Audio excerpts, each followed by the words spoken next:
Microsoft executives said Monday that the company is developing a quantum computer from chips all the way through to the operating system in a bid to control what could be a disruptive computer technology. Though Microsoft is following companies like IBM and Wave Systems, whose 2000Q quantum computer is already built and selling to customers like Los Alamos National Laboratory and Google, among others, Microsoft hopes to be able to develop chips around what it calls topological qubits, a more stable form of the quantum bit. Topological qubits would make them more resilient under everyday use, the company says. In the meantime, Microsoft is developing a language for programming quantum bits using its topological qubit model. The system will be available as a free preview by the end of the year and includes libraries and tutorials so developers can familiarize themselves with quantum computing. That's a similar approach to what IBM is doing, which already made its 5-qubit quantum computer available through the cloud to anyone who wants to play with it. At its Ignite conference in Orlando, Florida, Microsoft chief executive Satya Nadella said that quantum computing enables different approaches than classical computing. While a typical PC might try and brute force a problem by trying all possible solutions sequentially, a quantum computer can try as many solutions as it can in parallel, all at once. That's the intuition behind the power of quantum, Nadella said. Microsoft a cooling system used by Blue Force Cryogenics to help cool the quantum chips. What this means to you: quantum computers are barely understood by the enterprise and big data worlds, which means that even a server running on qubit processors still seems like science fiction.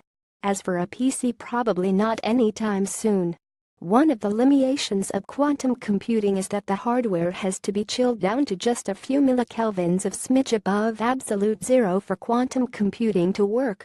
That makes them impractical for everyday use, at least for now. What Microsoft's trying to do, though, is impose order over this new market by developing the languages and eventually tools. If quantum computing takes off, Microsoft wants its finger in the pie.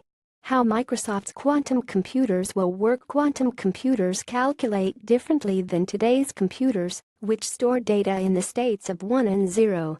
Quantum computers use qubits, which store data in the form of either 1, 0, or both simultaneously, and in states beyond that.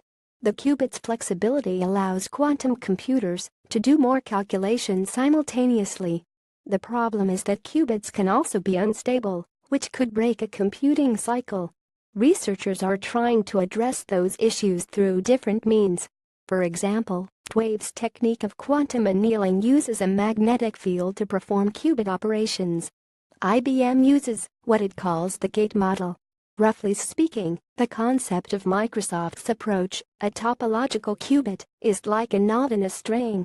The information that a qubit normally carries is physically separated or fractionalized, spread out among two Majorana particles, according to Michael Friedman, a Fields Medal winner who now works at Microsoft.